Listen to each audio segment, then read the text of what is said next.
En un momento, Yo sé que voy a caer preso. o sea, le dieron un palizón con porras que no eran porras, que eran como patas de la mesa, que yo dije, madre mía, la que me espera aquí. Yo de aquí no voy a salir vivo. Que cuando tú cometes un delito estás privado de la libertad, no de la dignidad. Y allí te violan todos los derechos humanos que tú te puedas imaginar. Yo estoy expulsado y soy persona no grata en Colombia. Si eran dentro del pasillo, eran a puño y pata, y si eran en el patio, y si ya es cuando sales fuera, que es estar en el corredor de la muerte, pues más vale que vaya armado, porque el otro vaya armado seguro. Y el niño pues se me queda mirando, le llama la atención y le dice al padre, mira, mira, mira. Y le dijo, hijo mío, no mire ahí. Ese momento fue bastante duro, la verdad. Avergonzado, pero ya no avergonzado por mí, ¿no? O sea, avergonzado si mi hijo se llegaran a enterar de eso, ¿no? Conseguí escribirle poesías y cada viernes le citaba una. Eso creo que nunca lo superaré. Un padre estar 4 años sin ver a su hijo, eso sí que es prisión.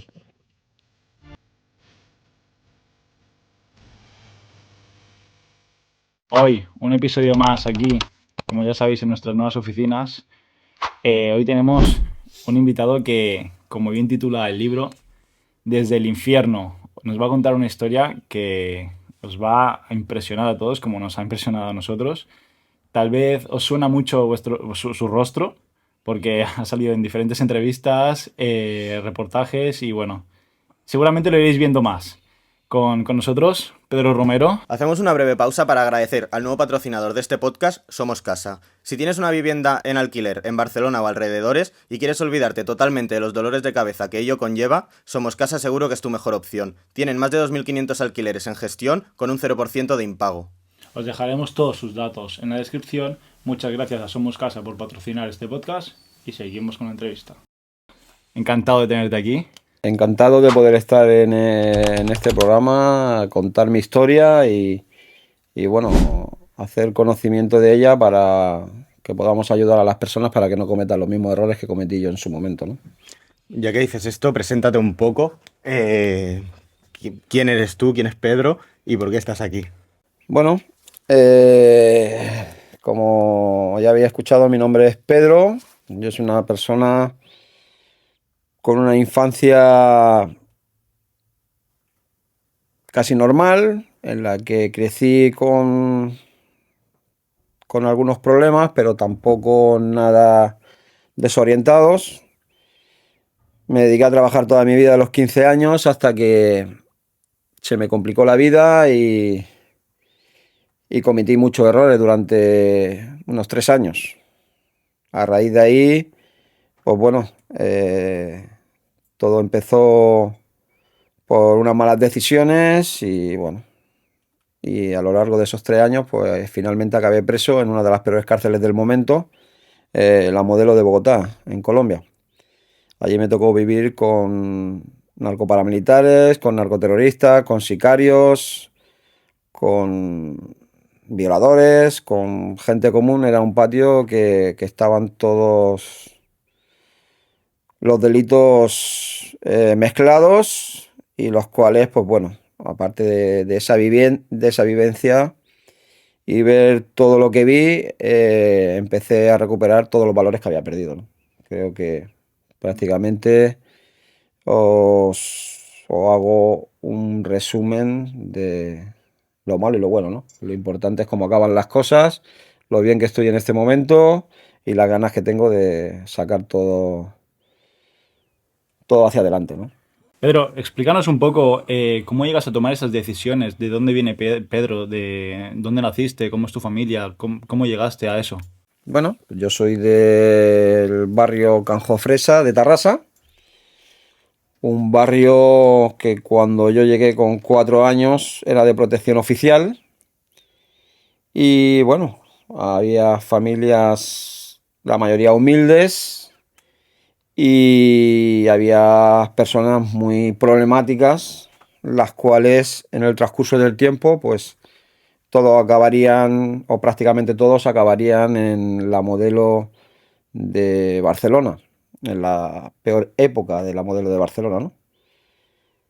Estas personas, no es que haya tenido una relación estrecha con ellas, pero sí he convivido por etapas en el barrio con ellos, ¿no? Y bueno, yo siempre estuve apartado de todo lo que hacían este tipo de gente. Yo enfoqué mis energías a jugar a fútbol. Llegué a jugar hasta el juvenil preferente del San Cristóbal, que en sus tiempos era un buen equipo.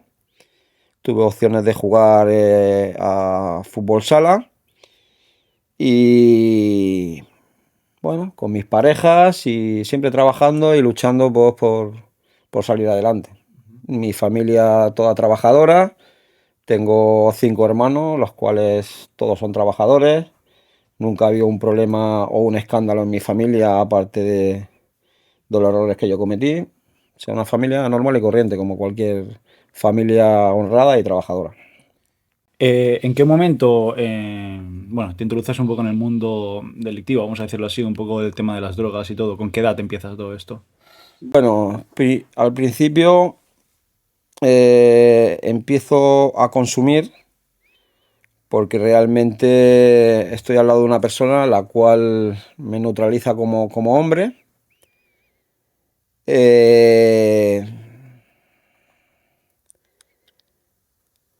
Se queda embarazada de mi hija y yo decido no separarme y estar al lado de mi hija, ¿no?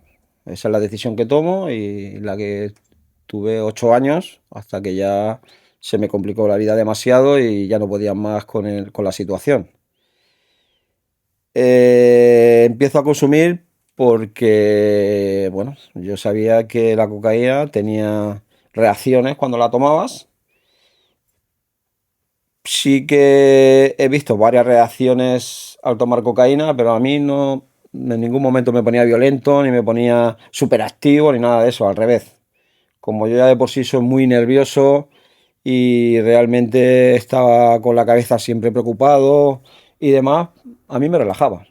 De hecho, las personas que han podido consumir conmigo me decían que, tío, te quedas tranquilo, te quedas relajado. Y de cierta manera, pues me servía para desconectar realmente de la situación que estaba viviendo. O sea, ¿lo utilizabas como vía de escape? Sí. Siempre la utilicé como eso, como una vía de escape para desconectar realmente de los problemas que tenía. Estamos hablando que no eran tampoco un consumo altamente elevado.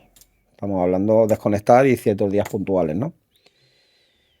Con el paso del tiempo, yo siempre me dediqué a la hostelería.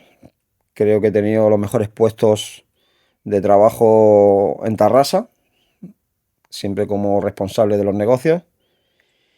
Y bueno, llega la crisis del 2008 en el cual yo quiero montar un restaurante, una brasería, que se llamó el Mesón Don Pedro, situado en la ciudad en la que yo vivo, en Tarrasa. Y dejo una marisquería, que yo tenía el 20% de las acciones de ella, y con el dinero que consigo ahorrar, más un dinero que pido al banco, avalado por el piso de mi madre, pues consigo el negocio. Con la mala suerte de que la crisis viene rápido, la crisis inmobiliaria, y me llegan las dificultades para pagar al banco. Yo me pongo más nervioso. Utilizo la cocaína para desconectar. En ese momento, perdona, solo era como consumo. Sí, era consumo esporádico. Y bueno, una vez que ya se me complica con la crisis inmobiliaria el negocio, pues hablo con un amigo mío que hacía muchos años que no veía, y fallece su padre y yo voy al entierro y él me dice, hoy sabría que te vería. Digo, pues me has visto de casualidad. porque una persona cercana a su familia me dijo que había fallecido. Yo fui allí al entierro y bueno, ya le digo, mira, tengo un restaurante, pásate por la noche si quieres y hablamos y nos ponemos al día. Vale, vale, perfecto, vamos a ver si... Total, que aparece allí, cenamos juntos y él me veía muy raro, o sea, era una persona que habíamos tratado muchísimos años y hacía muchos años que no veíamos, pero él veía en mí que yo que no estaba bien, en pocas palabras. Y entonces le explico de mi problema, ¿no? Pues mira, que me están llamando del banco, que van a sacar a mi madre de su casa, no sé qué hacer. Digo, yo estoy totalmente descentrado, no estoy por el negocio y realmente no sé cómo voy a sacar esta situación adelante. He ido al banco, he intentado negociar con ellos, pero no tengo salida. No tengo salida, no tengo bienes y no tengo salida. El piso que tenía lo he vendido y no puedo salir adelante, no sé qué hacer. Y entonces él me dice que se dedica, pues que está con un narcotraficante y que le está recibiendo pedidos del extranjero. Bueno, entonces yo ahí veo un agujerito que es la única solución que tengo en ese momento. Cojo y le digo que me lo presente, como yo he peleado y me sé defender bien, pues que me metiera de seguridad, puesto que yo desconocía a todo el mundo. Bueno, pues yo voy a hablar con él a ver qué le dice. Entonces él habla de mis condiciones, de cómo soy como persona, Bueno, nos sentamos a hablar con él y empiezo en un principio, bueno, tanto como seguridad es decir algo exagerado, ¿no? Pero sí como acompañándolo por si hay algún problema, pues poder tener a alguien que diera la cara por él, en pocas palabras. Y nada, y al poco tiempo pues ya me veo igual que mi amigo, estamos recibiendo paquetes del extranjero y al mismo tiempo pues se los vendíamos a los clientes que le interesaba la mercancía, ¿no? Todo esto en Terrassa. Sí, entiendo, todo solo eso lo hacíamos en mi ciudad. Y una pregunta, ¿a cuánto ascendía la deuda esta que tenías con el banco? Unos 180.000 euros. 180.000 euros. ¿Y cuánto empezaste a cobrar con estos trabajos así? Bueno, en un principio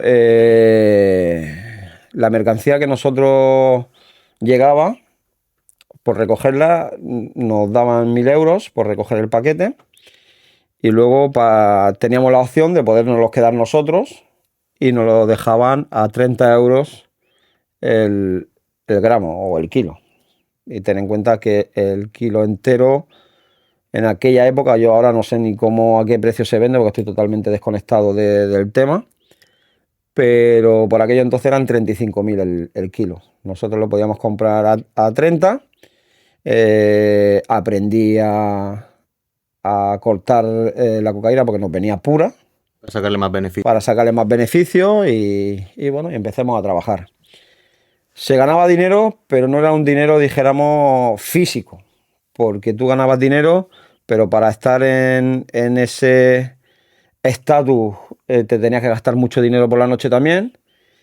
Y bueno, hubo un tiempo en el cual tuve que involucrarme en el negocio, invertir el dinero que iba ganando, con la idea de que llegara un día y poder ahorrar el dinero para comprar 5 kilos en Colombia y poderlos traer a España.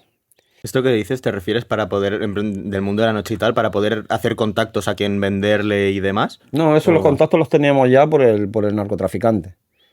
Pero el ahorro era pues para yo hacerlo por mi cuenta solo, como así lo hice al final, y poder pagar la deuda entera en el banco y tener dinero pues para poder empezar de nuevo en mi ciudad o donde yo creía oportuno en el momento, ¿no? Sí que fueron muchos los problemas con los que nos encontremos porque, bueno, la gente se piensa que cuando tú estás vendiendo cocaína todo es beneficio. Y puede ser beneficio en un kilo que te llega, pero lo mismo estás invirtiendo para que te llegue una mercancía y esa mercancía cae o la detecta la policía o realmente lo que llega no es cocaína, que es yeso. Y entonces esa inversión que has hecho la pierdes porque no tienes forma física de ver a nadie porque están a 12.000 kilómetros de donde estás tú.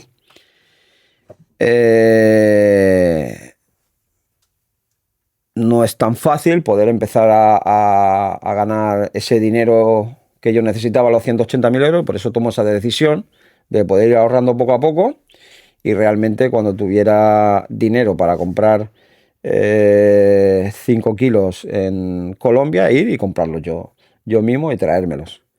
Pedro, ¿en algún momento te paraste y fuiste consciente de todo lo que hacías o ya lo hacías por inercia porque estabas tan apurado Bueno, por el dinero que... yo cuando...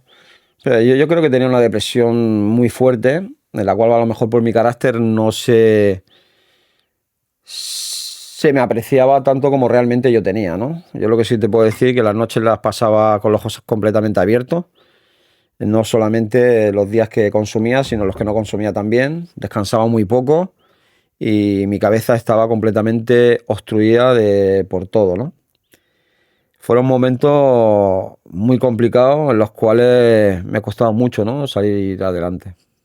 A todo esto, me imagino que tu madre totalmente ajena no sabía nada Mi de nada. familia no sabía nada. A lo último ya sí que habían escuchado algún comentario, pero en el momento ni mi entorno o muy pocos eran los que lo sabían y no corrían la voz porque tampoco le interesaba que yo me enterara de que iban hablando de mí a mi espalda, ¿no? Porque en ningún momento dejaste de trabajar para solo dedicarte a esto.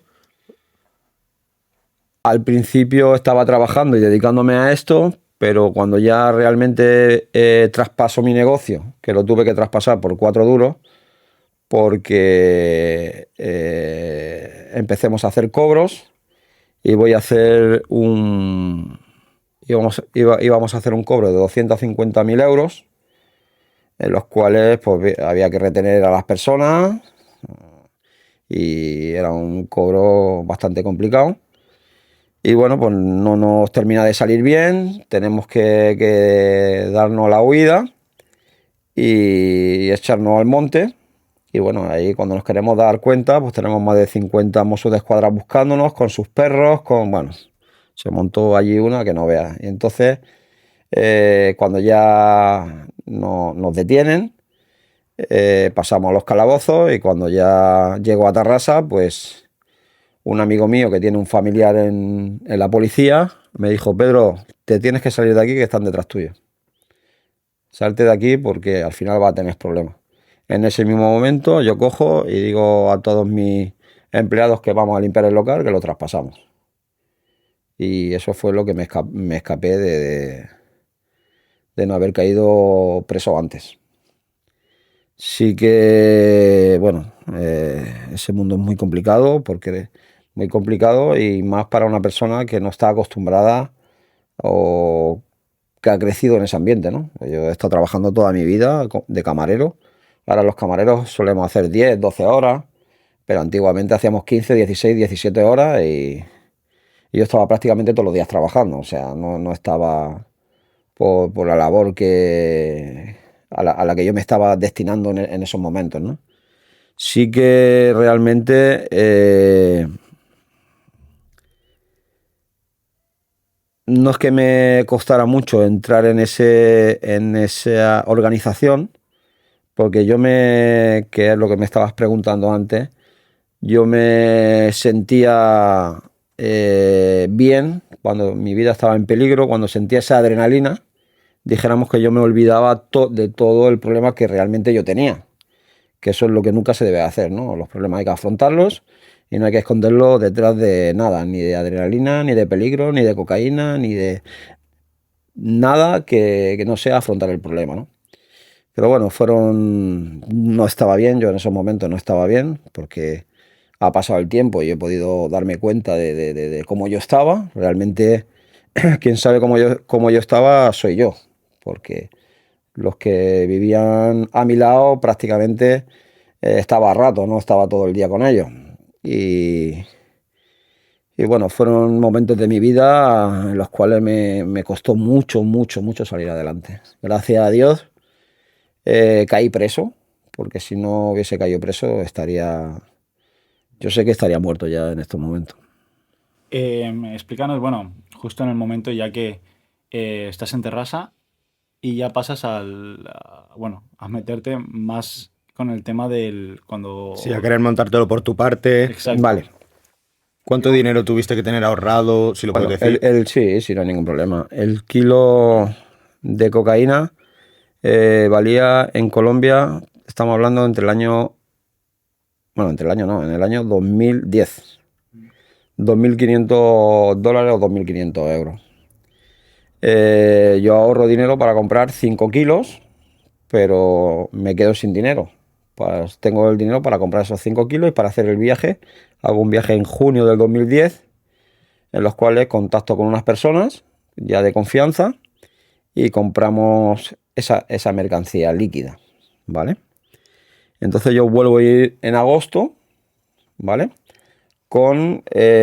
Hablo con unos, a través de las personas con las que hice el negocio, pues con unas personas en las cuales digo que tengo que ir a buscar esa mercancía, que no tengo dinero, que yo voy a traer 5 kilos para mí, que si ellos quieren que les traiga algo, pues que se hagan cargo de los viajes y de la estancia allí durante el tiempo que voy a estar. Y entonces pues nos ponemos de acuerdo. O sea, yo de esos 7 kilos que traía, 2 kilos no eran para mí, pero los otros 5 eran míos. Yo con ese dinero lo iba a saldar todo, todo.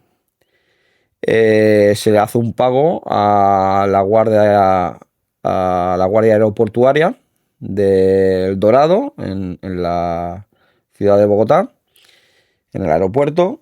Y bueno, en un principio parecía que todo estaba bien. Le damos el dinero delante mío a una persona. Esa persona la veo dentro del aeropuerto trabajando.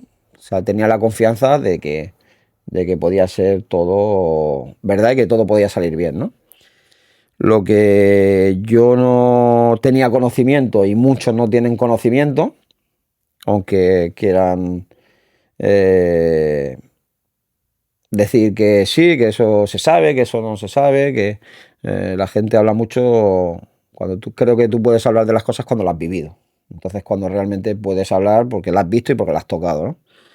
Bueno, pues la Guardia Portuaria, si se chiva a la Policía Nacional de Colombia, que también está en el aeropuerto, o a la DEA, que está en el aeropuerto, le dan una semana de vacaciones, o le daban, estamos hablando del año 2010. Ahora no estoy totalmente desconectado, ¿eh? Hablamos de la época en la que yo viví.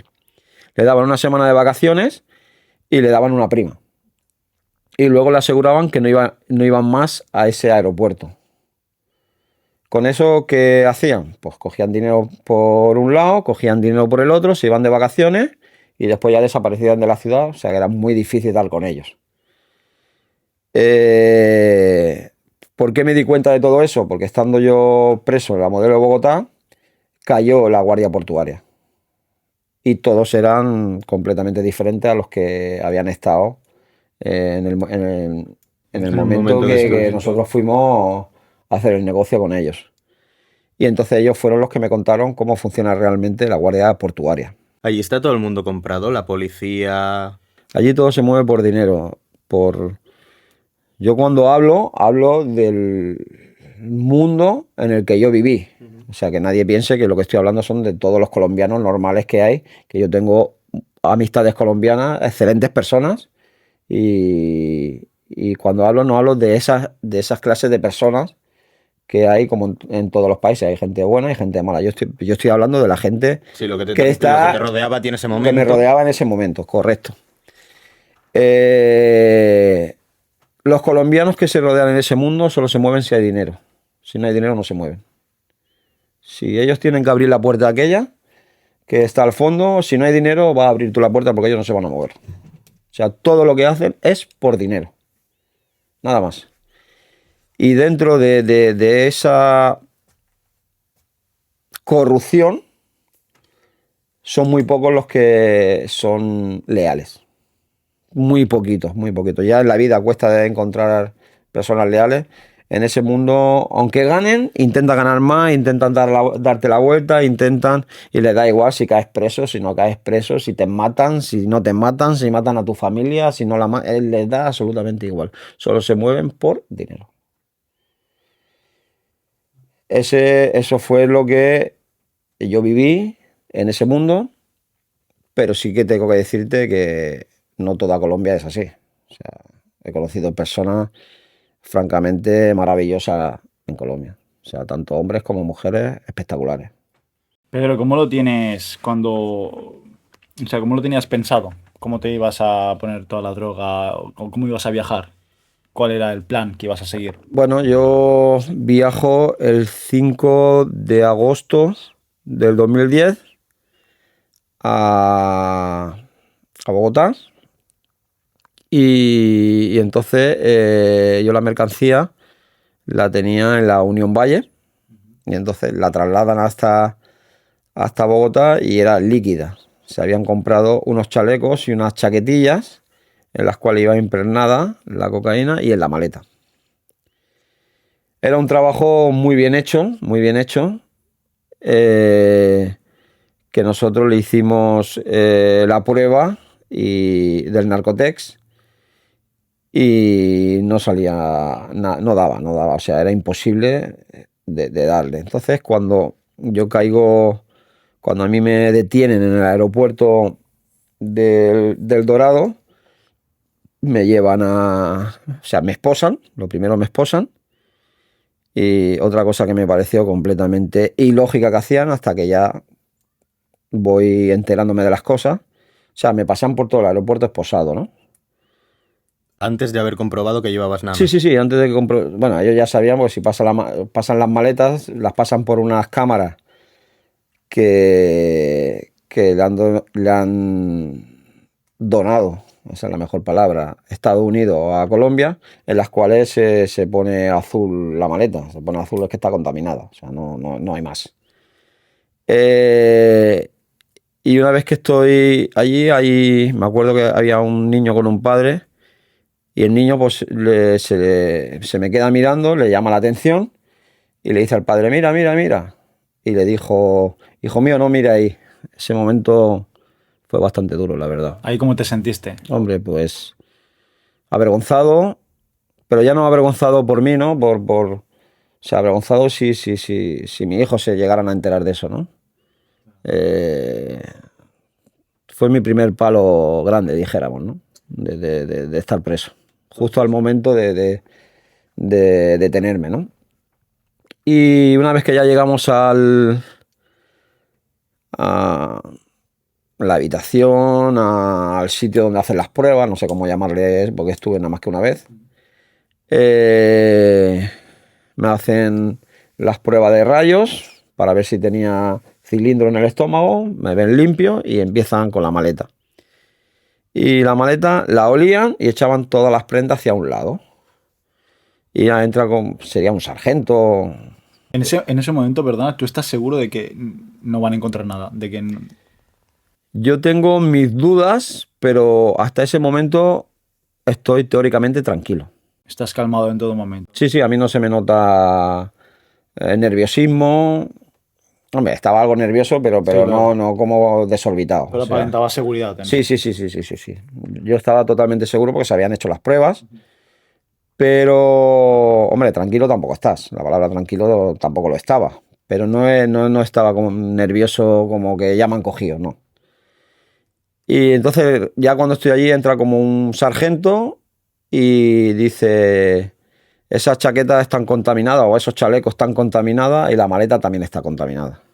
O sea que llevan sobreseguro. Ya llevan seguro porque era un chivatazo, estaba claro, como me habían contado dentro de la modelo en su momento. Y entonces estuvieron como 5 minutos. Normalmente es cuando tú haces la prueba del Narcotex, coges un algodón con el líquido y le das un poco, ¿no? 20 segundos. Si se pone, se pone, si no, no se pone. Aparte, ten en cuenta que ese líquido nada más que contacta con la cocaína se pone azul. O sea, no tienes que estar media hora dándole. Y bueno, estuvieron como 5 minutos hasta que se puso azul. O sea, eso quiere decir que realmente iban a aplicar. Sí, era un chivatazo con toda la de la ley. ¿Tú sabes o piensas en quién pudo ser? Porque en otras entrevistas que he visto, una persona se despide de ti del taxi, ¿verdad? Uh-huh. Y te dice algo, que sí, eso ya podría ser una alerta, eso, ¿no? Antes de subir al avión, yo estoy con la persona que dijéramos estaba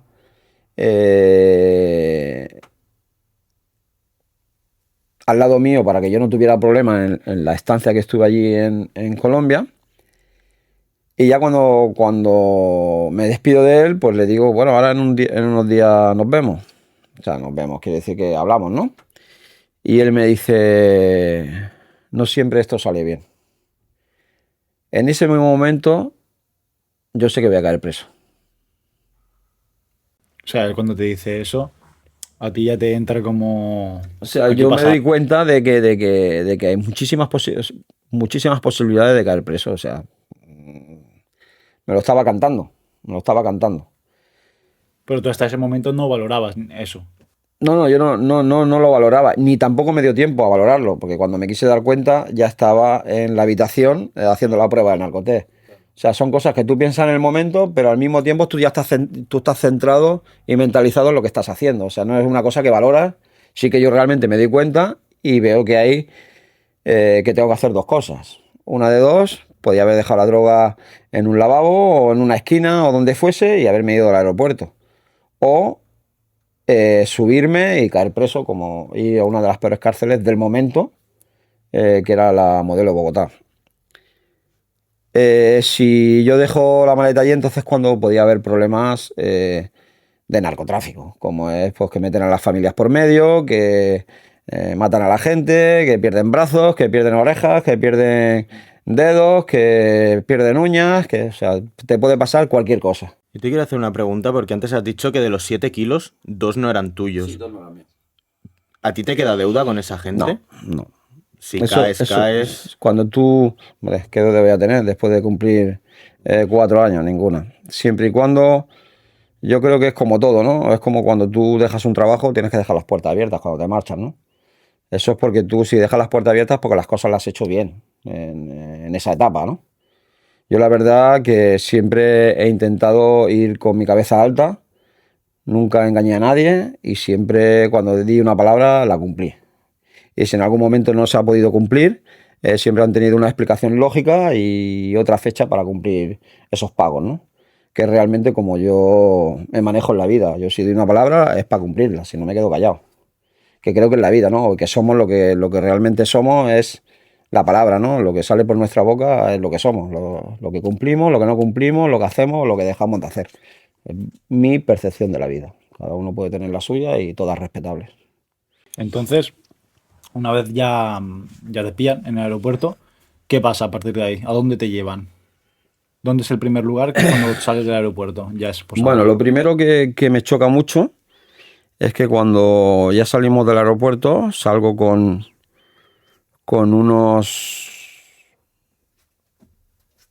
policías que nunca supe si eran del INPEC o eran policías nacionales. Iban vestidos de paisano. Nos metimos en un coche que realmente no sé ni qué coche es, porque era un coche muy antiguo. Y a mí eso me chocó mucho, ¿no? O sea, no lo veía lógico. No lo veía lógico irme con civiles en un coche de civil y iba capturado. ¿Llegaste a pensar que igual no era la policía? Bueno, es que tampoco. Tú eso lo. O sea, ¿cómo decirte?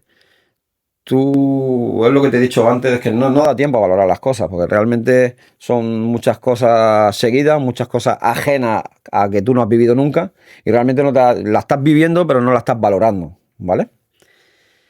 Lo que sí que yo me acuerdo es que yo estaba así, con los codos metidos así entre las rodillas, y decía, madre mía, mi hijo, madre mía, mi hijo, ay, mi hijo, ay, mi hijo. Yo estaba todo el rato así. Y me acuerdo que uno de los guardias me dio así aquí en el cuello y me dijo, tranquilo, que la prisión no es para toda la vida. De ahí también se sale. Bueno, pues ya seguimos y entonces me llevan a La Granja. La Granja es un sitio en el cual te hacen toda la primera documentación para llevarla a prisión. En La Granja, allí pues había como una habitación tipo calabozo, bastante un poquito grande, tendría, no sé, 25 o 30 metros cuadrados. Y ahí había muchísima gente. Y al lado estaba la de mujeres, que era un poco más pequeña. En la de mujeres solo había una mujer que parecía que era del este, Y la muchacha estaba llorando todo el rato, llorando, llorando, llorando. Nosotros donde estábamos, había muchísima gente.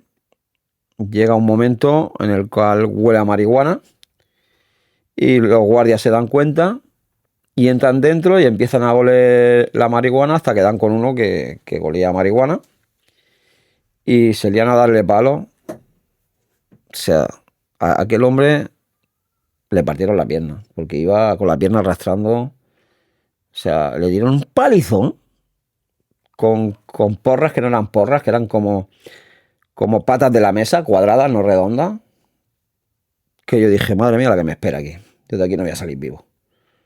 Eras el único español, ¿eh? Eras el único español. En ese momento era yo el único español que había allí, sí.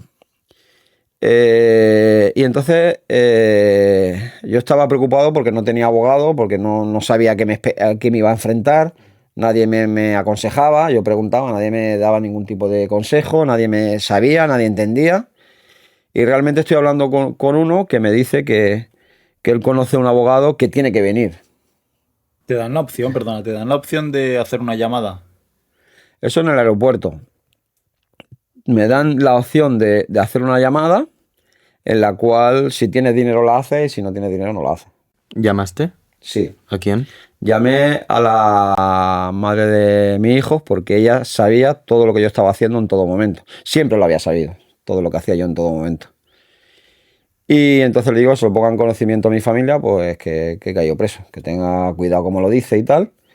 Pero vamos, que vamos a estar un tiempo largo sin detenernos. Yo antes de salir de España estuve con con ella, me despedí de mi hijo, indudablemente. Y bueno, ella ya lo habíamos hablado en alguna ocasión, que si yo caía preso, ella tendría que hacerse frente con la situación que había en España y la situación familiar que teníamos, que yo no iba a poder ayudarle si caía preso. ¿Cuántos años tenía tu hijo pequeño cuando...? No llegaba a los 2 años. Y realmente yo le dije que le iba a dar 6.000 euros cuando llegara, pero le dije que le iba a dar 6.000 por si las cosas no me salían como yo tenía previstas, ¿vale? Pero yo tenía intención de darle bastante dinero más. De hecho, cuando hago el documental, lo hago desde el día antes que me voy a Colombia, o sea, la representación del día de antes que me voy a Colombia. Y allí con una actriz argentina hago la conversación que estuvimos hablando, ¿vale? En ningún momento digo que ella sabía que yo me iba a ir a Colombia. O sea, no, mentira. Que yo no sabía si iba a venir o no iba a venir y que ella se tenía que hacer cargo de la familia. Eso no lo hago pues porque, bueno, pues yo tenía problemas con familiares y tampoco había cosas que me interesaban en ese momento sacar. En estos momentos tengo todos los problemas solventados, todo el mundo sabe lo que estoy haciendo, lo que no estoy haciendo, saben a qué me dedico, a qué no me dedico, saben cuál es mi día a día.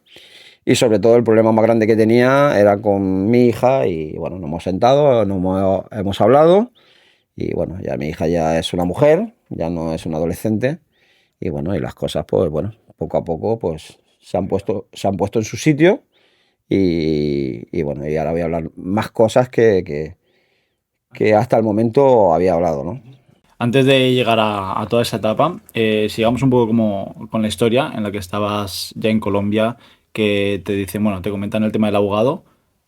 ¿Cómo sigue todo esto allí? Sí, hay otro que está detenido, que me habla de un abogado, que es el abogado de la chica que había y que tenía que venir y que, bueno, yo veo mi cielo abierto en ese momento, ¿no?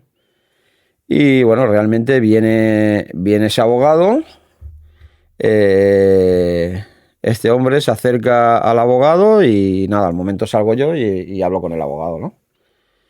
Y nada, dice que no hay ningún problema, que él se va a poner en contacto con mi familia, que él me va a atender, que para aquí, pues me da su tarjeta, con su teléfono, con todo. Digo, "Oh, esto parece bien".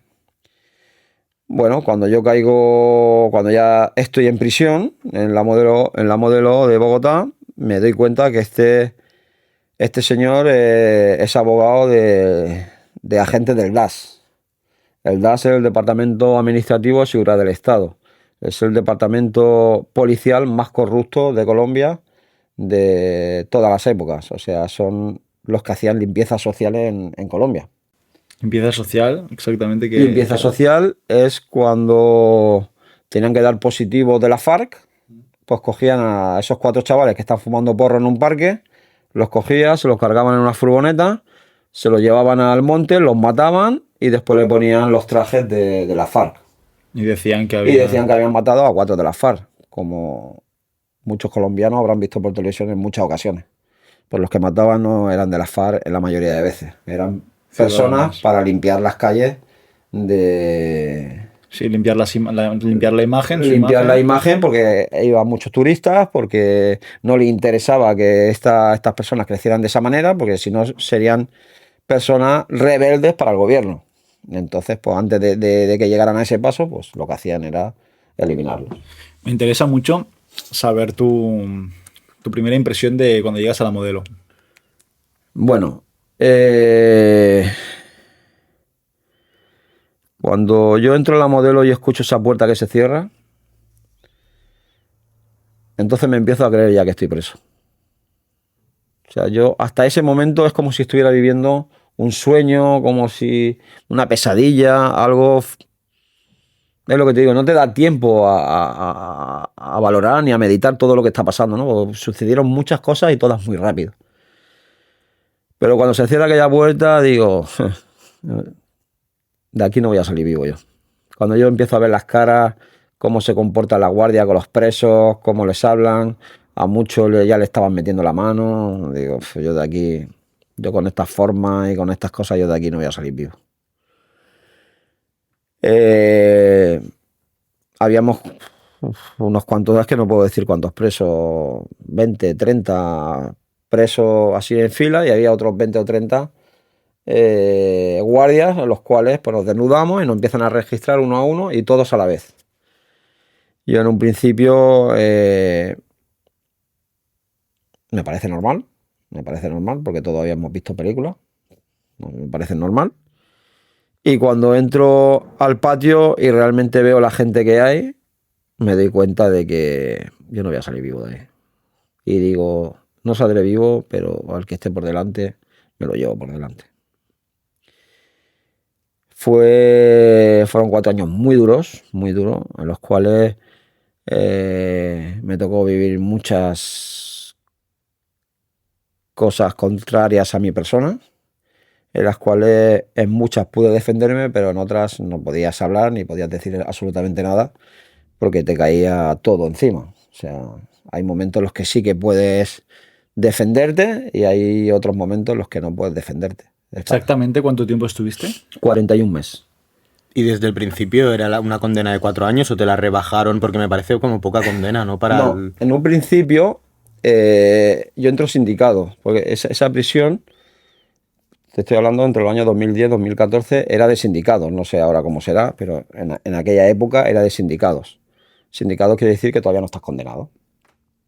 Yo tuve suerte y me condenaron a los 2 o 3 meses de estar allí. Me parece que fue en octubre, entré en agosto y en octubre creo que ya salí a juicio. Pero hay muchos que están años y no les sale el juicio. Esa parte es bastante dura y bastante complicada. Esperando juicio, ¿no? Pues yo estuve 3 meses esperando juicio, pero yo veía a otros que llevaban 2 años y todavía no le había salido el juicio. Yo no pensaba que a los 3 meses me iba a salir el juicio. Cuando me salió me llevé la sorpresa, indudablemente. Allí hay un problema agravado a estar privado de la libertad que, bueno, más que uno son 2. Uno es que cuando tú cometes un delito estás privado de la libertad, no de la dignidad. Y allí te violan todos los derechos humanos que tú te puedas imaginar.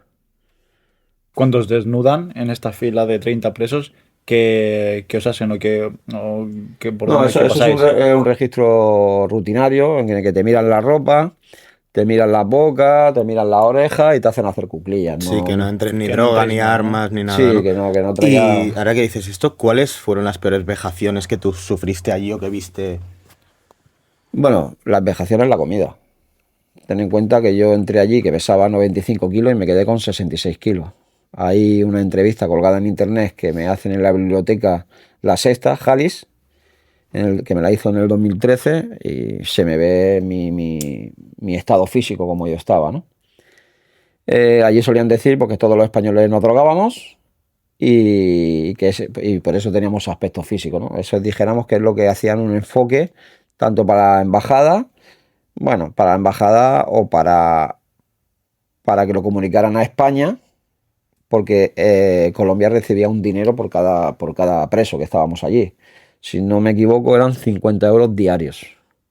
Cuando yo entré éramos unos 15, creo, y cuando yo me fui habíamos 35 porque ya habían salido bastantes para España en traslado de prisión.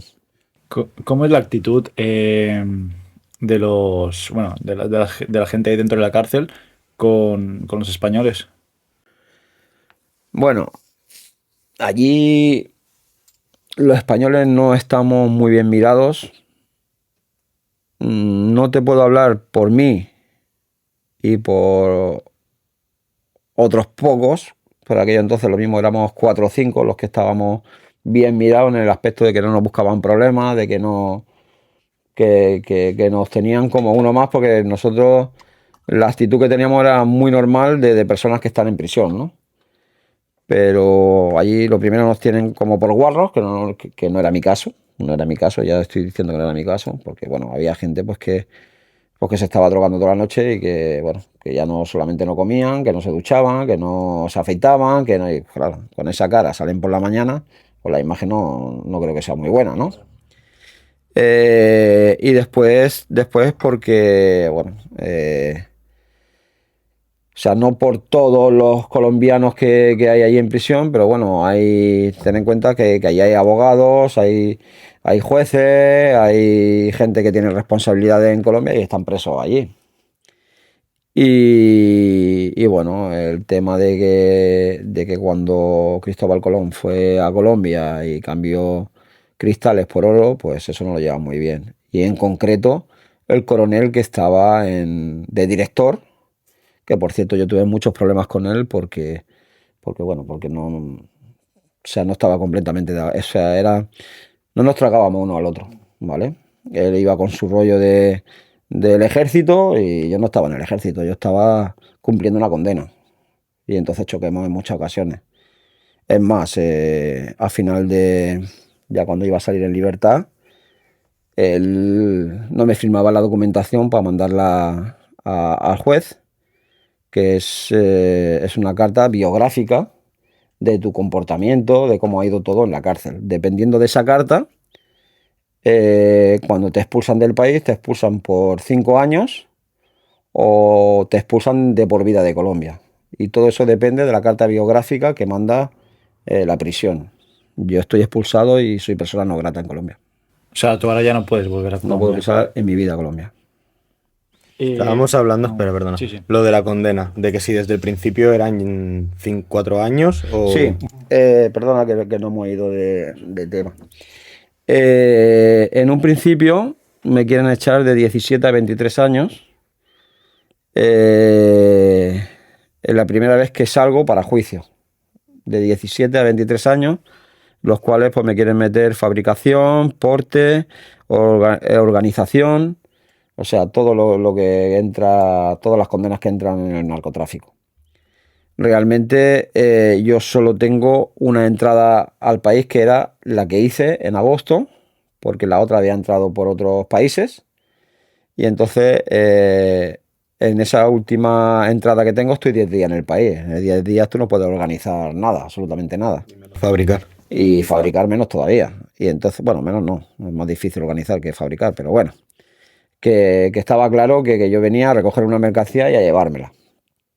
Y entonces ahí tengo suerte en la cual me puedo allanar a una ley antigua que había. Hay un cambio de leyes, o sea, hay una antigua y una nueva que está entrando. Y entonces en esos momentos tú te puedes allanar a los cargos por la ley antigua, quiere decir que tú reconoces que lo que tú llevas es tuyo y automáticamente te dan el 50% de reducción de la condena. En la ley nueva ponía que si tú te allanabas los cargos te daban desde un 5 a un 25%. Ese desde quiere decir que es un 5. Si tú quieres el 25, tienes que pagar para que te den el 25. Simplemente lo que quiere decir es eso. Yo tuve suerte de poderme allanar a esa ley, y no solamente eso, sino que yo llevaba 7 kilos y robaron 5 y solo me quedaron 2. Eso desde que me capturan en el aeropuerto hasta que lo llevan, dijéramos, no sé cómo le llaman. Fiscal o... No. Es un sitio donde llevan toda la droga para luego examinarla. O sea, ellos cogen, ponen mi maleta, ponen en tal caso y te ponen todas tus Hacen los datos. recuentos. Sí, es como un almacenamiento en el cual, porque después tú cuando vas a prisión, o sea, cuando vas al juicio, al juzgado, tú puedes decir que tú quieres ver la mercancía que tú llevabas, que te están diciendo que llevas 7 kilos, pues yo quiero verlo si son 7 kilos. A ver, demuéstrame que yo llevaba 7 kilos. Ahí es donde realmente documentan lo que tú llevabas. Lo ¿no? que tú llevas, claro. Es como un sitio de almacenamiento y que luego llevas, no sé cuál es la palabra técnica que tiene, ¿no? Roban 5 y me quedan 2. Roban 5 la misma policía. La misma policía. Claro, en el transcurso se pierde. Intuyo que es la policía, claro. ¿Quién se lo va a llevar si no? Y eso todos los ciudadanos colombianos saben que eso funciona así.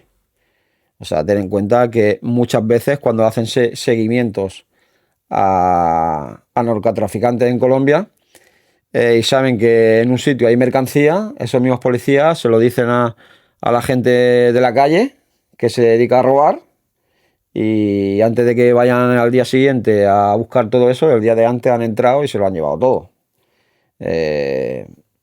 Así funciona.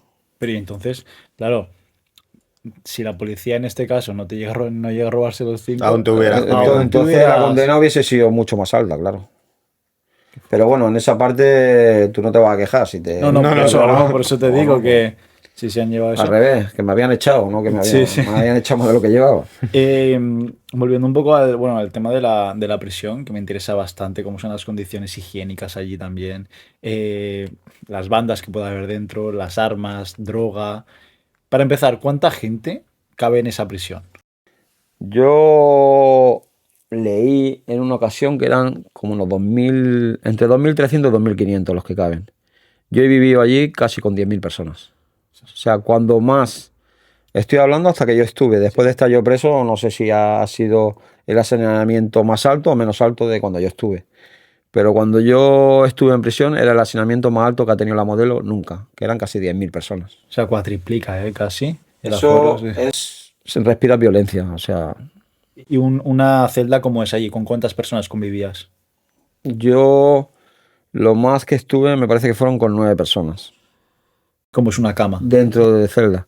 Bueno, pues un trozo de hormigón que puede tener 80 centímetros por 2 metros, así a lo largo. Ahí normalmente cuando hubo mucho hacinamiento, pues uno dormía con los pies aquí y otro con los pies allí. O sea, quiere decir que tú estabas oliendo a pies toda la noche. Igual en la celda, o sea, en la plancha de abajo, la plancha se llama plancha, es la cama donde duermes. Arriba y debajo de la plancha también se metían. No hay colchones, dormir directamente. Sí, había unos colchones, unas sí. cosas así que eran unas esponjas, en las cuales, bueno, las paredes, según qué celda, sudaban agua y eso caía en los colchones y realmente eso se metía en la espalda. Yo a día de hoy tengo dolores de espalda.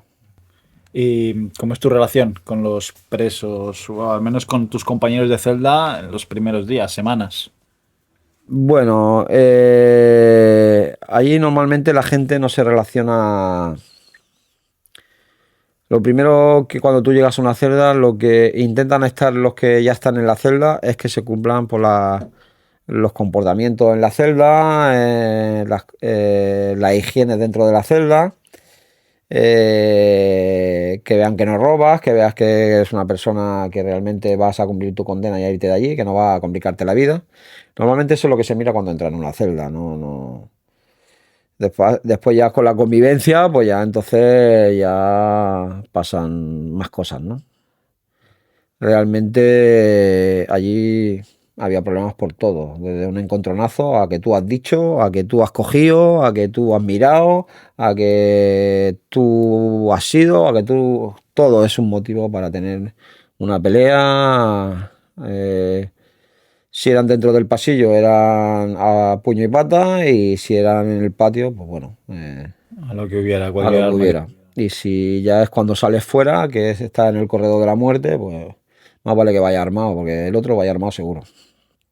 Eh, ¿Qué es de lo peor que has visto dentro de sacar? Bueno, lo peor es la humillación que te hacen. O sea, eso no hay forma de digerirlo. Es como, o sea, sientes una impotencia tan grande, el no poder hacer nada y lo que estás viendo es que esto no tiene que ser así, o no debe de ser así, o no es así. Pero tienes una impotencia tan grande que te la tienes que comer. O sea, porque es que no puedes hacer nada. Bueno, saltar a muertos, sangre, puñaladas. Hay un día en concreto que había un compañero nuestro que tenía una enfermedad y era un muchacho muy pesado, un muchacho colombiano, que se mareaba y se caía a plomo.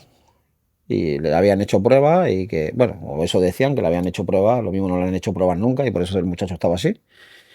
Y aquel día cae delante mío y se pega contra un marco y se abre la cabeza aquí. Entonces, claro, cuando eso pasaba, que ya estábamos cerrados en la celda, entonces nosotros decíamos que se muere, que se muere, que se muere, y eso es como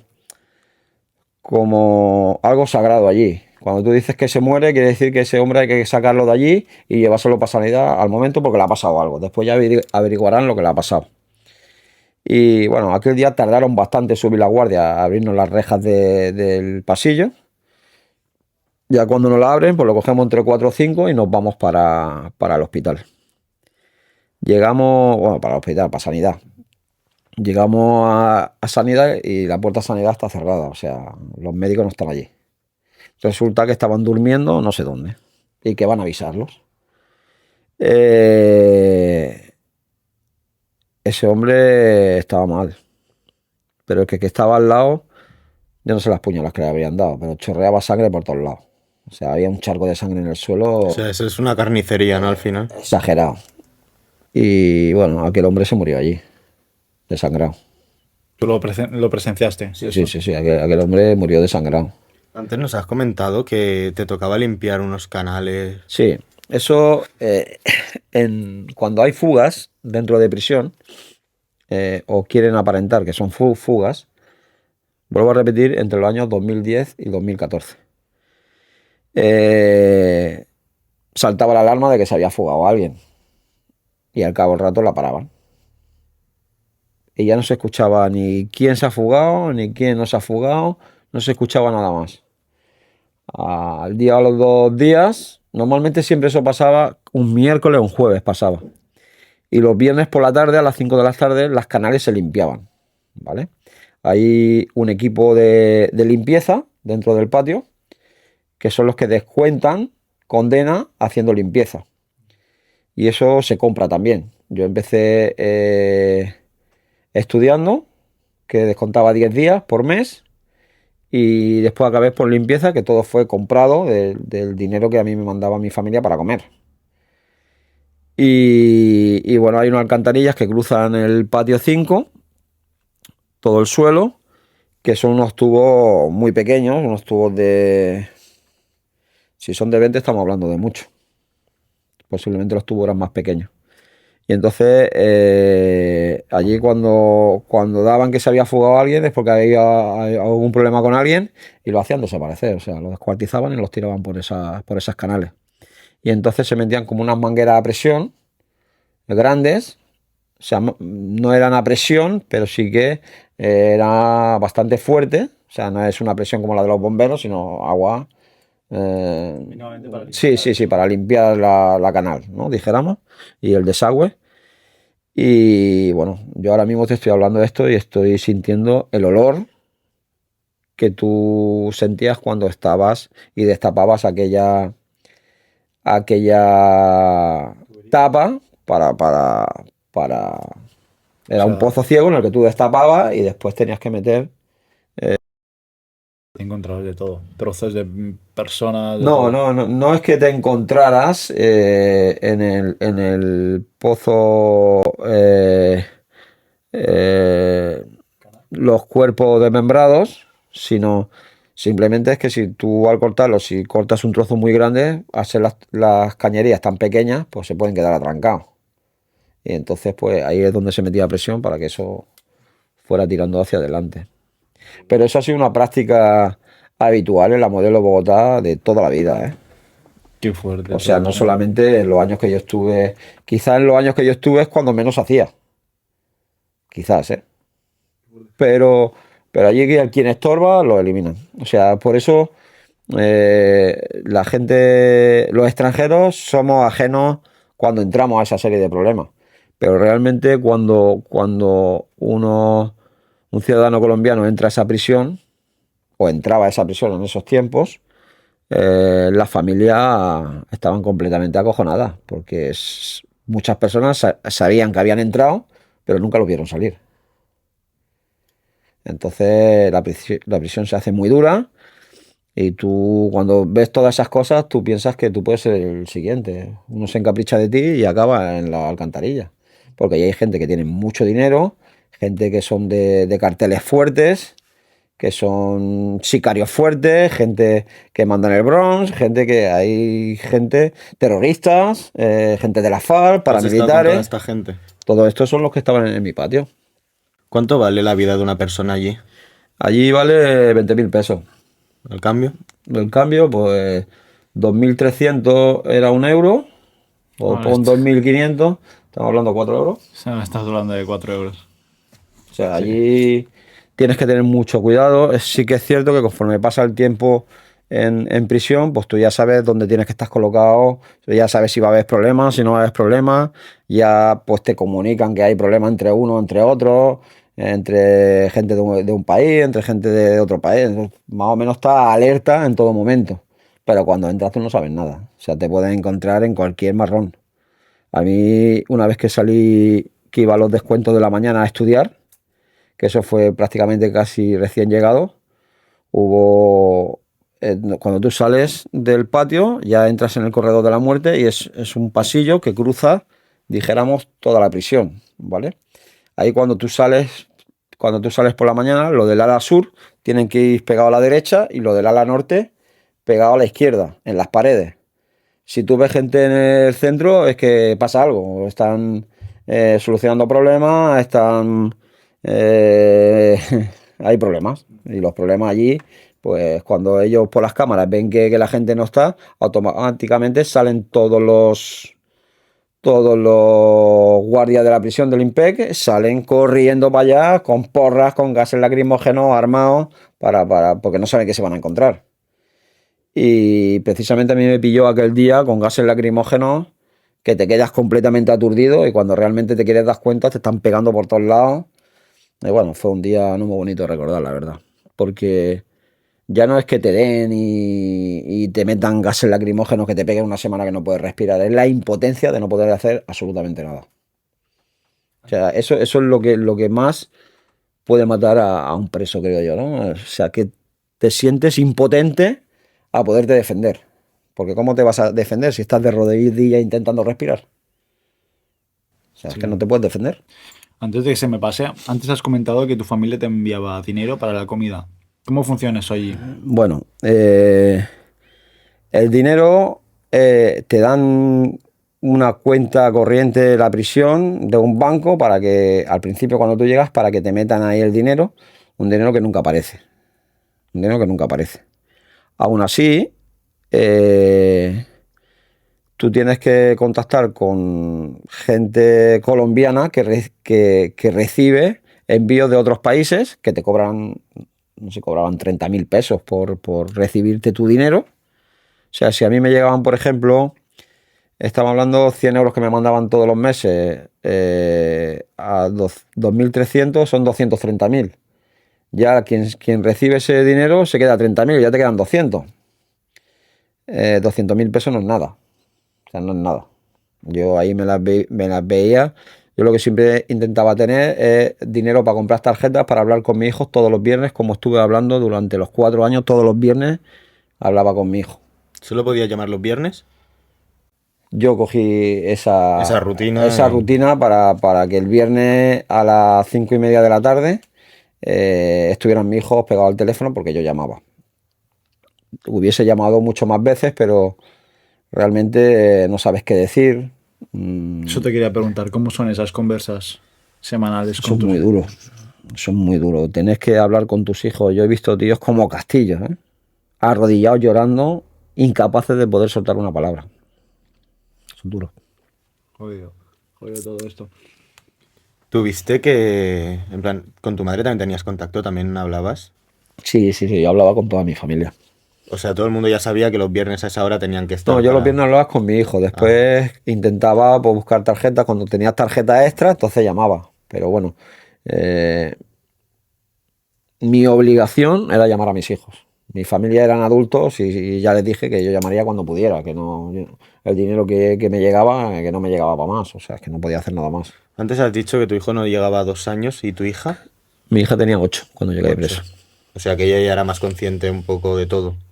Bueno, era una cría, más que consciente, una niña, no, ¿Y qué le decías? ¿Dónde estabas? no sabía qué contarle ni qué decirle. Para que ese tiempo que yo hablaba con ellos, que era mínimo, para mí se me hacía muchísimo tiempo porque se me hacía un nudo y no sabía qué hablar. Conseguí escribirle poesías y cada viernes le recitaba una. Eso creo que nunca lo superaré. Un padre estar 4 años sin ver a su hijo, eso sí que es prisión.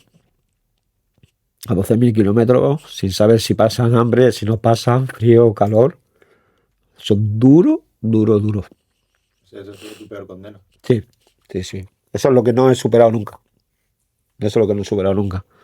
Por las noches se llora mucho y por el día tienes que estar alerta porque te pueden matar con cualquiera en cualquier momento. Así es esa prisión. Pero bueno, gracias a Dios el tiempo ya ha pasado y ahora disfruto de ello y bueno, me siento tranquilo, feliz. No, porque estar 4 años sin ver a tu hijo no puede ser feliz en la vida, pero al menos duermo tranquilo. Bueno, intento explicar Sí. mi vivencia para alertar a todo el mundo, ¿no? Que no cometa los mismos errores que yo cometí. Pero me siento tranquilo, no orgulloso de lo que he hecho, porque no es motivo para sentirte orgulloso de nada de lo que he hecho, pero sí orgulloso, muchas gracias, pero sí orgulloso de poder haber dado la cara por los míos, ¿no? Porque realmente eso creo que es lo que me define como persona, ¿no? Tú has dicho que empezaste esto por el tema del piso con tu madre para que no le quitaran la vivienda y tal. Entiendo que la situación aquí encima empeoró, porque el piso entiendo que no lo podrías rescatar, pero encima te tenía que enviar a ti dinero. Sí, la situación empeoró en todos los aspectos. Mi hermano escribió una carta a un departamento superior en el banco, explicó la situación que había y bueno, conseguimos que le dieran un alquiler social a mi madre, ¿vale? Teóricamente era hasta que falleciera, pero nos encontramos una sorpresa el año pasado en el cual querían echarla de la casa porque decían que era renovable cada año. Por suerte para mi madre, pues coincidió que... Bueno, suerte ninguna, por suerte no. Coincidió que mi madre cogió Alzheimer y estuvimos un tiempo pues con una chica que cuidaba a mi madre. Esa chica se tuvo que marchar. Las chicas que le llevemos no les parecía a mi madre bien y realmente ella empeoró y la tuvimos que ingresar en una residencia. Y justo coincidió, o justo hicimos coincidir que cuando saliera de la casa, pues entrara a la residencia, ¿no? Realmente fue muy duro, pero bueno, ya lo hemos intentado solventar de la mejor manera posible. Y bueno, de hecho, el sábado yo estuve en la boda de un sobrino mío y lo pasé todo el día con mi madre.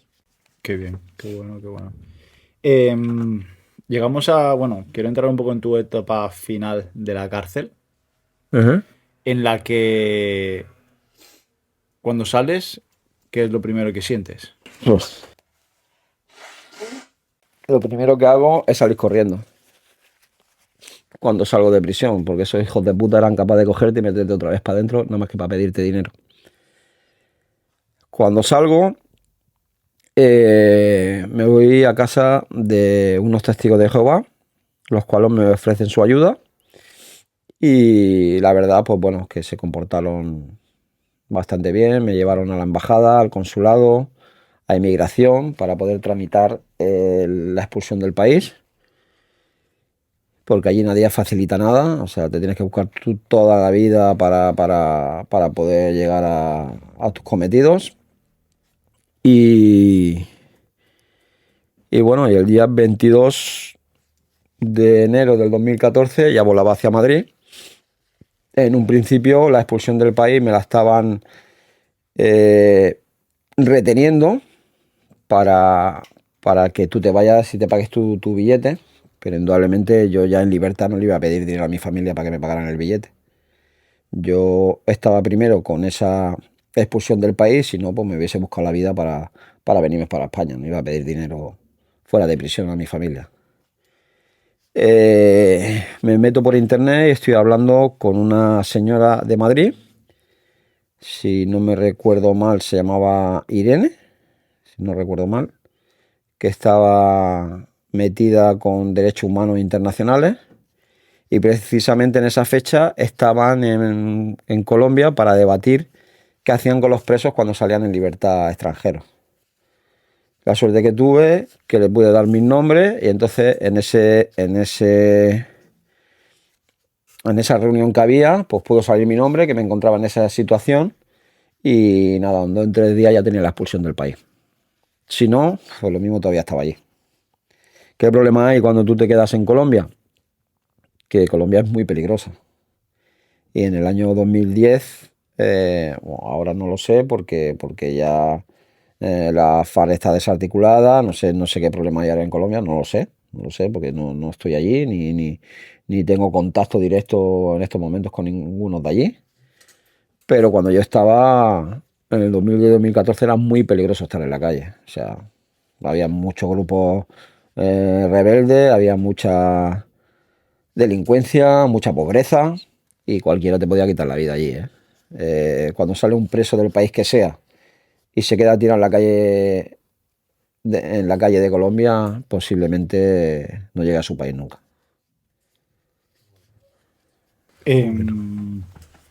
Entonces, ya sales de Colombia, llegas a España. ¿Quién te espera en España? Bueno, yo cuando llego a Madrid, porque el billete hasta Madrid, tengo que llamar a mi familia pues para que me pague un billete hasta Barcelona. Con una hermana mía, pues me saca el billete y yo me voy para Barcelona. Una vez allí en Barcelona, pues están todos mis hermanos esperándome a que yo baje del avión. Bueno, pues imagínate. No llegué a bajar la rampa y habían saltado todas las cadenas y abrazándome. Un drama, claro, lógicamente. Y, o sea, tu primera, no impresión, sino tu primer sentimiento al ver toda tu familia ahí, Dolor. de todo lo que habías pasado. Lo que les habías hecho pasar a ellos también, entiendo, ¿no? Eso, cuando hablamos de la familia, de tus seres queridos, tú sabes el dolor que has hecho.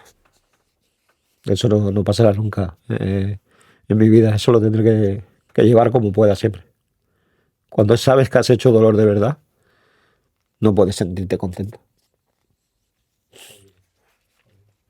¿Tus hermanos te tenían algún tipo de rencor, algo? No. Ellos siempre me han apoyado y bueno, yo creo que ninguno me esperaba encontrar con vida, la verdad. Estaba cayendo muchos presos españoles en el extranjero y bueno, ya hablaban mucho de la modelo de Bogotá. Y entonces, claro, cuando veían esa cárcel como era, las noticias que daban y saber que tu hijo o tu hermano está allí dentro, estamos hablando que somos ciudadanos españoles que no estamos acostumbrados a, como en otros países, bueno, como allí, que el fin de semana entraban las visitas y ya de pequeños están viendo a sus padres, a sus tíos, a sus primos, a su hermano en prisión. En España no funciona así, o sea, bastante complicado. Ya, o sea que para alguien de fuera el cambio aún es mucho más heavy. Es mucho más complicado. Vale, después ya, ¿qué es lo primero que haces cuando en tu vida cotidiana llegando a España? Bueno, ¿Cómo cuando llego ya a mi barrio, ya me había contado mi madre por teléfono que un amigo mío quería que era más que llegara, que hablara con él, que él me metía a trabajar con él. Que no estuviera buscando trabajo de camarero, que me metiera con él y después ya pues que buscara mi trabajo en mi profesión. Dice, cuando lo encuentres, pues que se vaya. Y así es como lo hice. Fui a hablar con él y digo, me tienes que dar unos días para poder arreglar la documentación. Y nada más que arreglar la documentación, pues nada, empiezo contigo. Fui a arreglar el DNI y me encontré por la calle la mujer o sea, una jefa que yo había tenido en una marisquería muy grande. Y entonces ella me dice que, Pedro, nos habían dicho que te habían matado en la modelo de Bogotá. Ahí yo ya me imaginé por dónde iba todo. Y me dijo, ya verás cuando llamemos ahora a Juan cómo se va a poner cuando lo llamemos. Y me dijo lo mismo, tío, me habían dicho que estabas muerto. Me dijo, mañana nos vemos y te vienes a trabajar conmigo. Y entonces no empecé con mi amigo porque ya empecé a trabajar. En 7 días ya estaba trabajando en la barra Barna, pegando en conta. No me acuerdo, le decía, es pegando a Pedralbes, la barra Barna. Tengo una duda. ¿Los antecedentes aquí en España no cuentan? No me cuentan. Y lo sé con certeza porque cuando ya llevaba unos meses aquí, quise saberlo, entonces me fui a la Policía Nacional, me dieron un folleto que tenía que rellenar y mandarlo a Madrid a una dirección. Y entonces Madrid te contesta que ya te entregaré con la documentación que te tengo que entregar de prisión y todo eso. Te entregaré el papel conforme que no tengo antecedentes en España. Bueno, Pedro, y entonces ya llegas a Terrassa, entonces lo que me comentabas, hay gente que empieza a decir que tú, o sea, que te daban por muerto, que habías sido y que estabas muerto en la modelo. Sí, ¿En ese momento qué haces? sinceramente empiezo a hablar con mis amistades, con las personas del entorno y me empiezan a decir cosas que no eran la verdad. O sea, que no es que fuesen más malas o sea, más mal hechas de las que yo hice o más buenas, sino cosas que no eran mi realidad, ¿no? Y que, sobre todo... Mentiras, qué bonito. Bueno, no, tampoco es que fuesen mentiras, que la gente pues hablaba por lo que uno escuchaba o lo que decía, lo que cada uno hablaba por lo que le parecía, ¿no? Y realmente, pues no. Después, pues bueno, hubo una persona que habló muy mal de mí, que era la madre de mis hijos, habló muy mal de mí, y entonces pues enfocaban las cosas por lo que ella metía en el ambiente, porque me he enterado de varias personas. Entonces yo decido pues, ir a hablar con el diario Tarrasa, el diario de mi ciudad. Hablo con Pedro Millán, que es el director del periódico y actualmente amigo mío, y me dice que me va a poner con un periodista para hacerme la entrevista. Me hace la entrevista, cuando realmente ve el contenido de la entrevista, me hace llamar otro día, voy a hablar con él y me dice que me va a hacer una trilogía para el periódico, con fotos en el centro del periódico, puesto que hay muchas cosas ahí para contar. Ahí yo ya empiezo a hablar de la verdad, pero también con mucha precaución, porque tengo 2 hijos que realmente me importan mucho y tampoco quiero estropear las cosas más de lo que estaban en ese momento, ¿no? Y empiezo a hablar y hay cosas que no he contado, pero bueno, ahora que me están escribiendo mi biografía y que ya he hablado de ellas, pues ahora ya me da igual hablarlas porque tarde o temprano sacaré mi biografía, que tardará un año y poquito más. Actualmente estás... Sí, actualmente me está escribiendo la escritora Nuria Armengol mi biografía. Eh, y bueno, estoy contando cosas que, como hoy que he contado en este podcast, que no había contado en otros podcasts, porque realmente no podía. Ahora sí puedo hacerlo. Y bueno, uno de los temas que aparte de meterme rayas para olvidarme de las cosas, pues bueno, me volví adicto al sexo. Yo era meterme 2 rayas y tenía que echar un polvo. Muchas veces estaba de fiesta con amigos míos y llegaba a las 4 de la mañana y decía, que yo me voy ya, hasta luego. Pero padre, yo me voy para mi casa. Y cuando se estaban dando cuenta me iba en otra dirección. Eh, Como llevaba droga a los prostíbulos, pues bueno, pues dijéramos que estar con esas chicas pues no me resultaba tan caro. ¿Me explico? Porque yo podía dar material, no siempre era material, pero no me costaba lo que realmente le podía costar a otra persona. La verdad es que bueno, siempre entre mis fiestas pues había mujeres y siempre había sexo. Y si en vez de con una era con 2, mejor. Y si eran con 3, mejor. Me metí en ese círculo de fiesta y bueno, la verdad es que me costó salir de ello. Yo creo que, de hecho, un día antes de estar en la Modelo de Bogotá, estuve en un hotel con 2 colombianas espectaculares y al otro día me estaba jugando mi libertad. Mm, ¿Cómo sales de este bucle, de esta adicción? Bueno, pues yo creo que fue el estar preso 4 años, ¿no?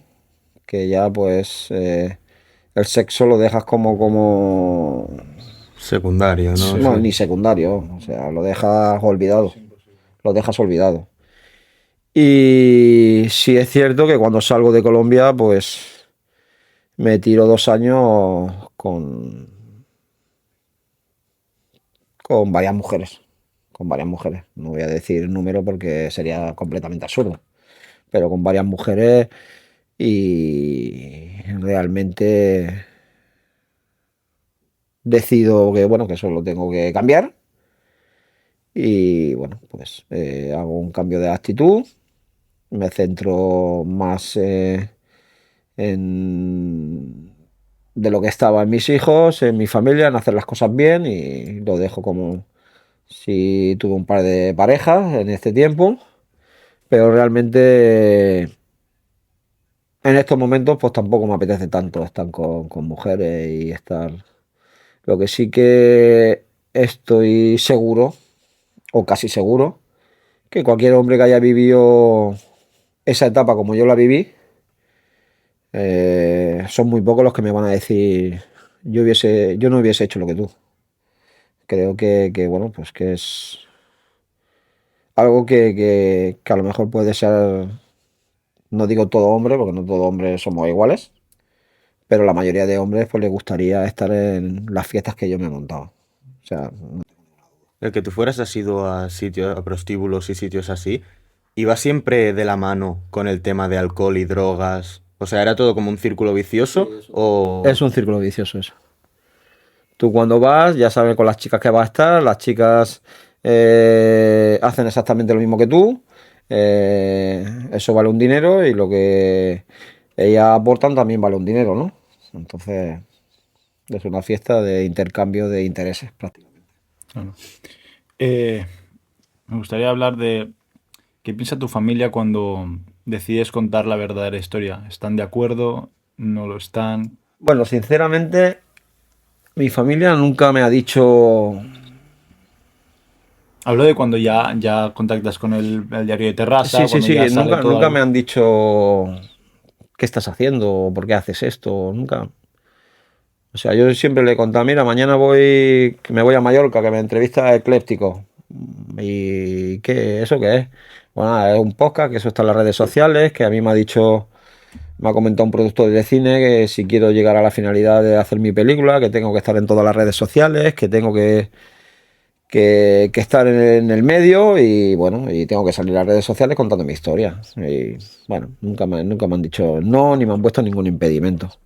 Lo que sí que el impedimento me lo he puesto yo porque mis hijos eran más pequeños y tampoco yo quería hablar de según qué cosas, más que nada para que no las pudieran entender, ¿no?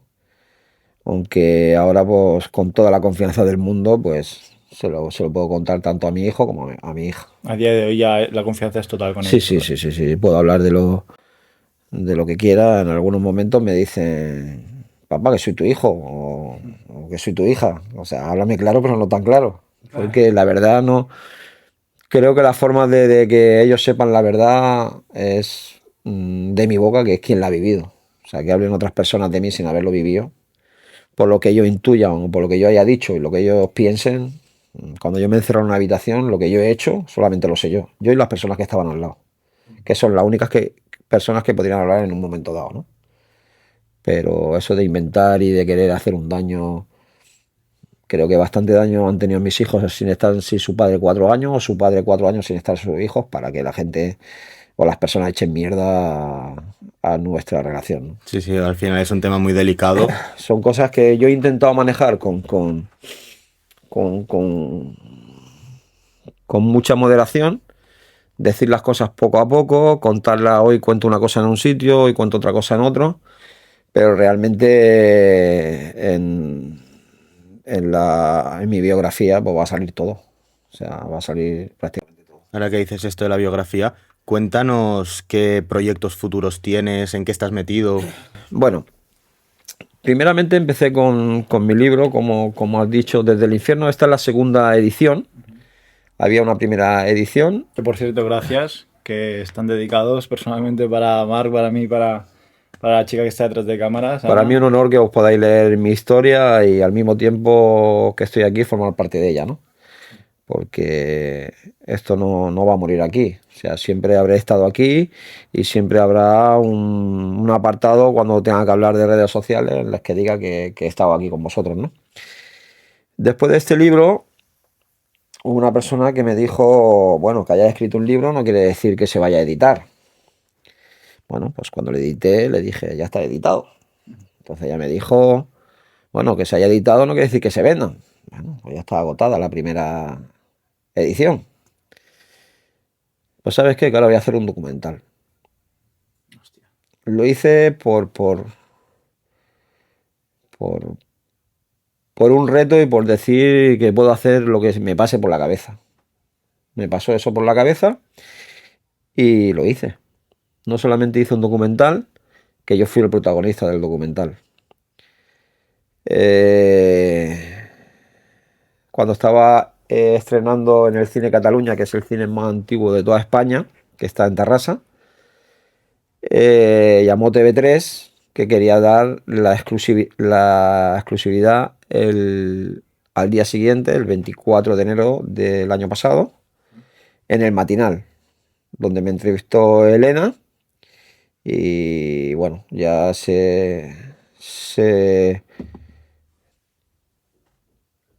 ya se interesaron por mi documental, pues el mismo día que estaba para emitirse, ¿no? Ya se hizo el documental, hemos estado hablando con varias productoras de cine, puesto que uno de mis metas, aparte de ayudar a las personas para que no cometan los mismos errores que he cometido yo, finalmente lo que me gustaría hacer es una película de mi historia. Indudablemente yo para poder hacer una película de mi historia tengo que presentar un guión a una productora para que sepan de qué va mi historia, cómo es mi historia, cómo se puede enfocar, cómo no se puede enfocar, y a raíz de ahí ellos ya deciden qué hacen con el guión o si siguen adelante el proyecto o no. Entonces, como un proyecto vale entre 30.000 euros hacia arriba, 30.000 de 30.000 a 50.000 euros, dependiendo el contenido y que pueda tener. Entonces me asesoran que no estaría mal, que podía hacer una biografía mía contándolo todo, y que eso sí que es un documento en el que yo puedo presentar a una productora de cine para que me pueda hacer la película. Me lo comenta un productor de cine, Diego Fernández de Lolita Film, y realmente pues me pongo mano al asunto, a hacerlo. Y bueno, conozco a Nuria Mengol y hablamos y nos ponemos de acuerdo para hacer mi biografía. Indudablemente mi biografía no es... Considero que es una biografía como otra cualquiera, puesto que no la estoy escribiendo yo, pero al mismo tiempo quiero que se escriba como yo la escribiría, con mis valores, con mis sentimientos, ¿no? Y con mi forma de ver la vida, ¿no? Eso es complicado podérselo transmitir a un escritor, en este caso una escritora, para que pueda hacer un trabajo desde una primera persona, siendo tan compleja mi historia, ¿no? Entonces lo que estamos haciendo es que le estoy presentando varias personas a lo largo que han estado a lo largo de mi vida cerca de mí, para que pueda meterse, dijéramos, dentro de mí a la hora de escribir el libro, ¿no? De hecho, ayer estuvo reunida con el dueño de un prostíbulo en el que yo frecuentaba cuando tenía adicción por el sexo. Entonces, perdona, para que la gente lo entienda, tú lo que haces es, vas con Nuria, sí, la escritora, Sí. y lo que haces en tus sesiones es relatar todas tus vivencias, Sí. y ella lo va... Primero bueno, lo hemos enfocado con un desarrollo de mi vida. Después, dentro de ese desarrollo, veremos, lo pondremos todo en escena. De hecho, ya hemos estado grabando historias que yo le he contado y la he llevado a los sitios donde ha ocurrido eso. Aparte de llevarla a los sitios donde han ocurrido, le estoy llevando a personas las cuales le están diciendo cómo han vivido mi historia a mi lado, desde otro punto de vista. Y realmente todo eso lo hago porque a la hora de que escriba los sentimientos, realmente quiero que lo escriba tal y cual como yo lo siento. Claro, al final va a ser la manera de plasmarlo lo más fiel posible, Sí, a cómo sí. lo has vivido. Que esa es mi idea, ¿no? Entonces yo le transmití la idea a Nuria para que pudiera entrevistar a personas muy cercanas a mí, en las que han estado durante esta etapa de mi vida a mi lado, o incluso de la infancia, o incluso familiares, o incluso personas pues que realmente me conocen bien, si no toda mi vida, ciertas etapas de mi vida, ¿no? Y bueno, la verdad creo que va a quedar un trabajo muy bien hecho, con mucha intensidad, con mucho sentimiento y sobre todo, pues, bueno, recuperando todos los valores perdidos, ¿no? Que para mí eso es lo más importante. ¿Se pueden hablar un poco de plazos? Sí. Precisamente lo hemos estado hablando esta semana y quisiéramos presentarlo, que si queremos presentarlo, lo vamos a presentar. Yo me voy a encargar de que sea esa fecha. Será el 23 de abril para el día de San Jordi del 2026. 2026, estamos hablando de más de un año. Un Nos año y queda medio. un año y medio, cosas así, pero O sea, hay mucho trabajo del que hacer. Estamos trabajando los dos mano a mano. No llevamos ninguna contrarreloj. O sea, vamos a hacerlo cuando realmente, digamos, está terminado, pero queremos que que esté terminado para el 23 de abril del 2026. Y una vez hecha ya la biografía, ya pasamos... Una vez hecha la biografía, ya tenemos un contacto con una editorial que trabaja con las plataformas audiovisuales y ojalá pues demos con la tecla indicada para que se pueda llevar a cabo uno de mis retos, que es poder hacer mi historia en la gran pantalla, ¿no? Qué bueno. Qué bueno. Oye, Pedro, pues muchísimas gracias por la entrevista. Yo creo que ha quedado una entrevista brutal, llena de sentimientos, contándolo en primera persona, algo tan heavy como lo que tú has vivido. Para acabar, no sé si tú quieres añadir algo más o algún último mensaje para alguien que pueda llegar a estar en la situación que tú estabas de desesperación, algo así.